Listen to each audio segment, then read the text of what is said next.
बिहार में बना तीसरा मोर्चा, डूब जाएगा तेजस्वी का भविष्य। नमस्कार, कैपिटल टीवी बिहार देख रहे हैं आप। मैं हूं आपके साथ हर्ष भारद्वाज। बिहार विधानसभा चुनाव 4 महीने बाद होना है। मुख्य मुकाबला एनडीए और महागठबंधन के बीच होगा, ये तय है।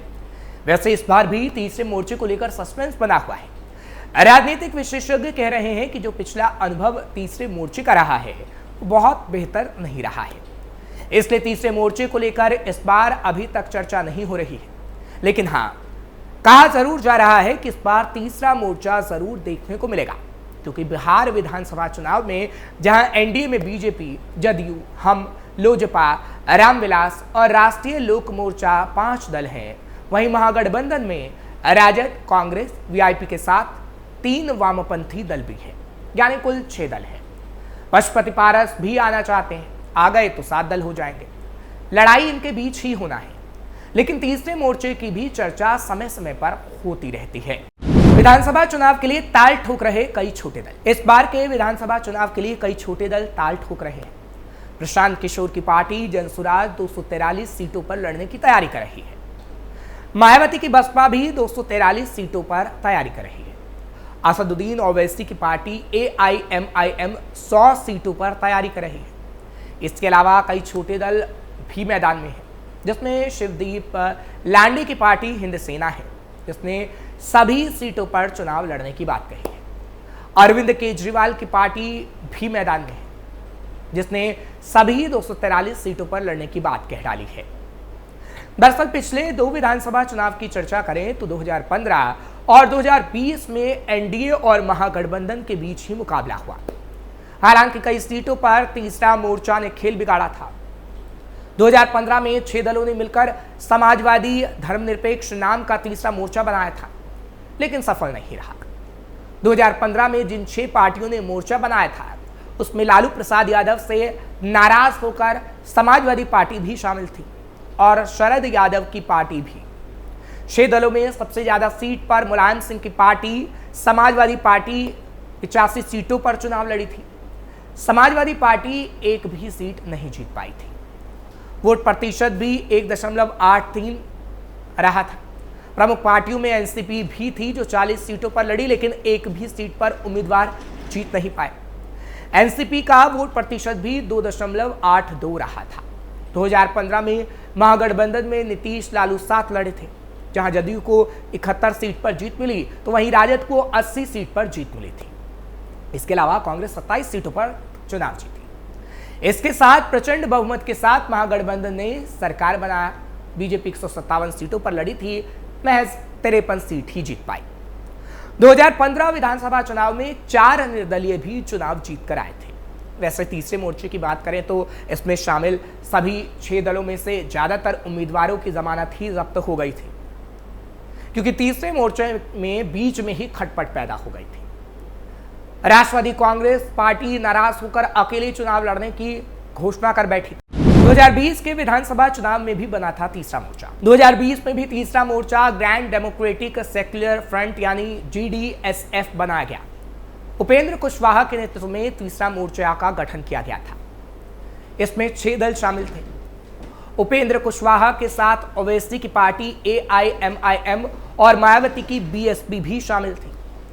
2020 चुनाव में उपेंद्र कुशवाहा को सफलता नहीं मिली, उनकी पार्टी का खाता तक नहीं खुला, जबकि खुद मुख्यमंत्री के उम्मीदवार थे। बसपा को 1 सीट पर, जबकि एआईएमआईएम को 5 सीटों पर जरूर सफलता मिली। हालांकि बाद में पार्टियों में टूट हो गई। बसपा के विधायक जदयू में शामिल हो गए और एआईएमआईएम के 5 में से 4 विधायक आरजेडी में शामिल हो गए।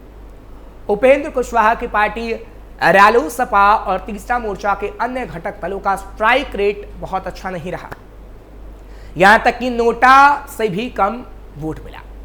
यह जरूर रहा कि तीसरे मोर्चे के कारण एनडीए और महागठबंधन को कई सीटों पर नुकसान उठाना पड़ा था।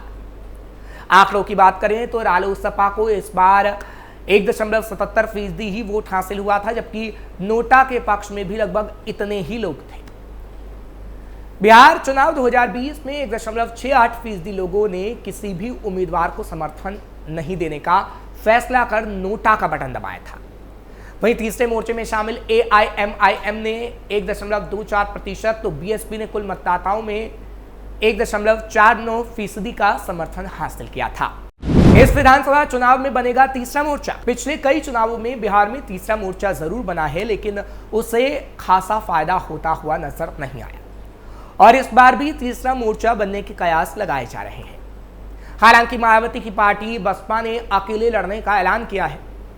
इस बार बसपा के प्रदेश अध्यक्ष शंकर महतो का कहना है कि बिहार में 243 सीटों पर हम लोग चुनाव लड़ेंगे, क्योंकि पिछला अनुभव बेहतर नहीं रहा। हमारे समर्थकों का वोट तो सहयोगियों को मिल गया, लेकिन मोर्चा में शामिल अन्य घटक दल का वोट हमें नहीं मिला। इसलिए हम लोग अपनी तैयारी अकेले कर रहे हैं। कई सीटों पर उम्मीदवार का चयन भी हो गया है, समय आने पर घोषणा भी कर दी जाएगी। आपने भी बिहार में अकेले चुनाव लड़ने का ऐलान किया। बिहार की सियासी जंग में अब आप पार्टी की भी एंट्री हो गई है।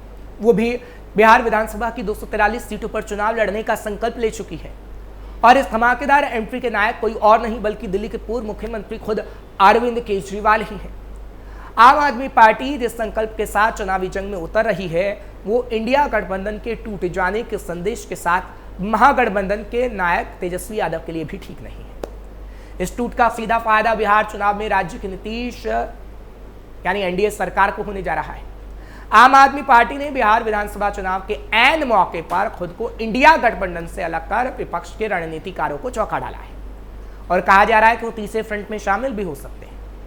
ये दीगर है कि इंडिया गठबंधन के अंदर कई लोगों ने अपनी डफली राग अलापना पहले ही शुरू कर दिया है। अब आपने भी कह डाला है कि इंडिया गठबंधन केवल लोकसभा चुनाव के लिए बना था। विधानसभा चुनाव को लेकर राज्य की पार्टी अपना अलग दृष्टिकोण के साथ चुनाव लड़ सकती है। हाल ही के दिल्ली चुनाव में कांग्रेस और आम आदमी पार्टी अलग अलग चुनाव लड़े थे।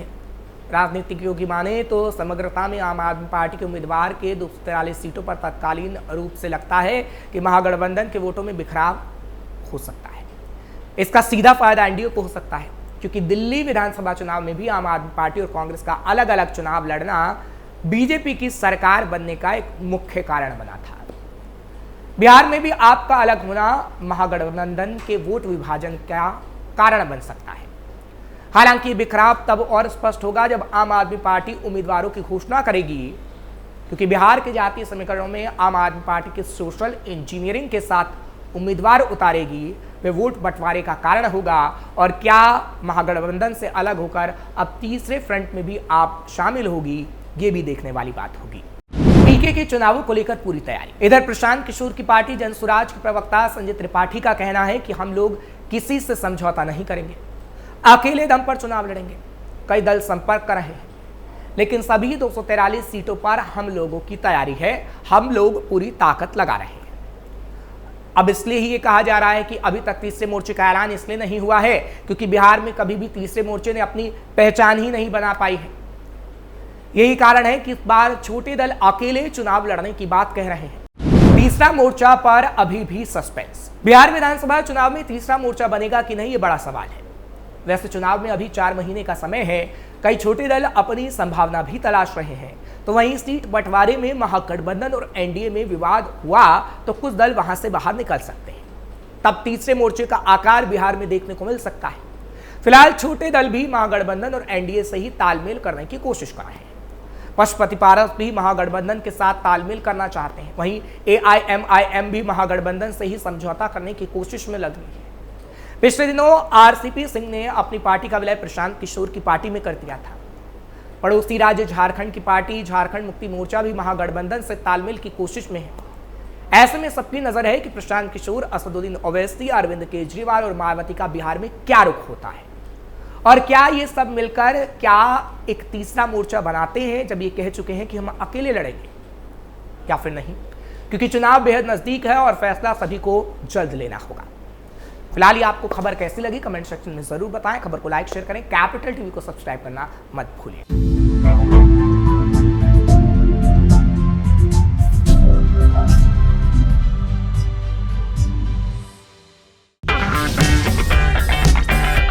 अगर आपको हमारा वीडियो पसंद आया हो तो इसे लाइक करें, हमारे चैनल को सब्सक्राइब करें और हाँ, बेल आइकन दबाना ना भूलें ताकि आप तक हमारे वीडियो की नोटिफिकेशन पहुंचती रहे। आप अपना सुझाव हमें कमेंट बॉक्स में दे सकते हैं। हमारे साथ जुड़ने के लिए शुक्रिया।